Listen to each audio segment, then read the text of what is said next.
80. On Worldly Deceptions.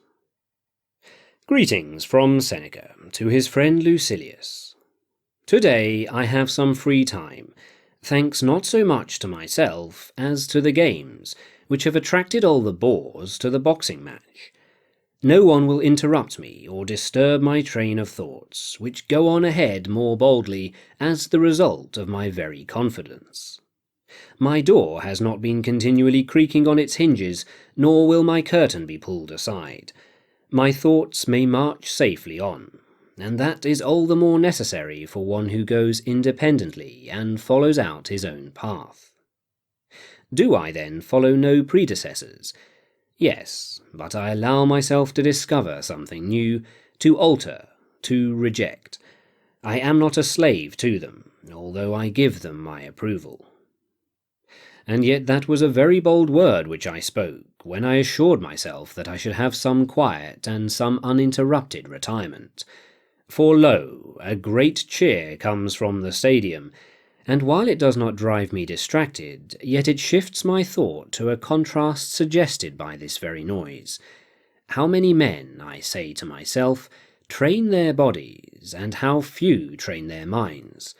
What crowds flock to the games, spurious as they are and arranged merely for pastime, and what a solitude reigns where the good arts are taught. How feather-brained are the athletes whose muscles and shoulders we admire. The question which I ponder most of all is this: if the body can be trained to such a degree of endurance that it will stand the blows and kicks of several opponents at once, and to such a degree that a man can last out the day and resist the scorching sun in the midst of the burning dust, drenched all the while with his own blood, if this can be done, how much more easily might the mind be toughened, so that it can receive the blows of fortune and not be conquered, so that it might struggle to its feet again after it has been laid low, after it has been trampled underfoot. For although the body needs many things in order to be strong, yet the mind grows from within, giving to itself nourishment and exercise. Yonder athletes must have copious food, copious drink, copious quantities of oil, and long training besides. But you can acquire virtue without equipment and without expense. All that goes to make you a good man lies within yourself. And what do you need in order to become good? To wish it.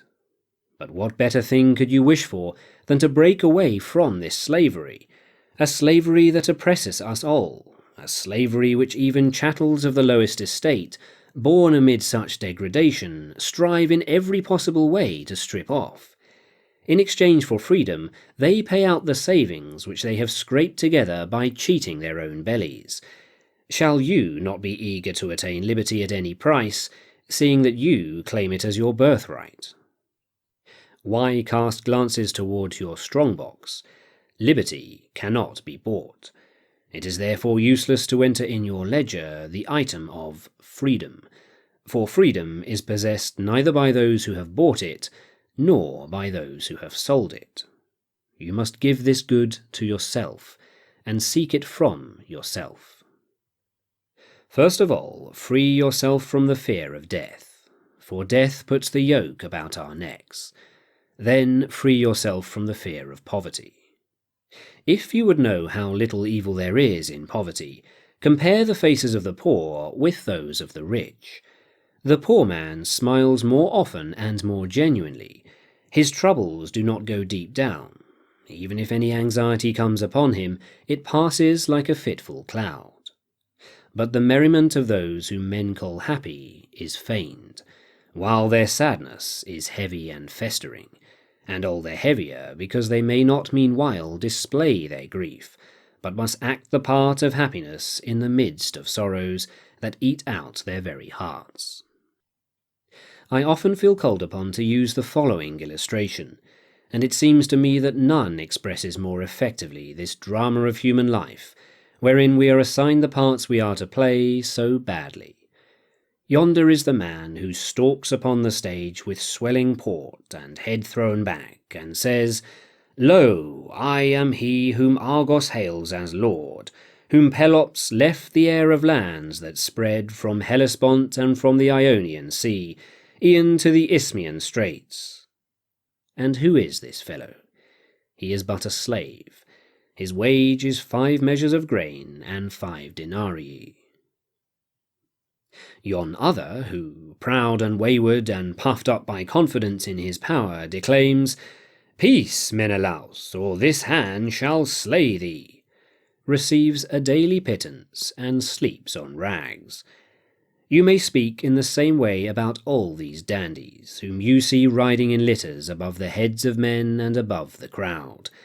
In every case their happiness is put on like the actor's mask. Tear it off, and you will scorn them. When you buy a horse, you order its blanket to be removed.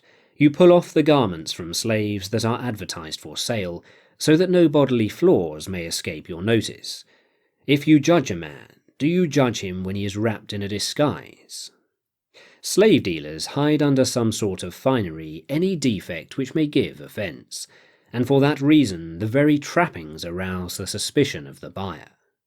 If you catch sight of a leg or an arm that is bound up in cloths, you demand that it be stripped and that the body itself be revealed to you. Do you see yonder Scythian or Sarmatian king, his head adorned with the badge of his office? If you wish to see what he amounts to, and to know his full worth, take off his diadem. Much evil lurks beneath it. But why do I speak of others? If you wish to set a value on yourself, put away your money, your estates, your honours, and look into your own soul. At present, you are taking the word of others for what you are. Farewell.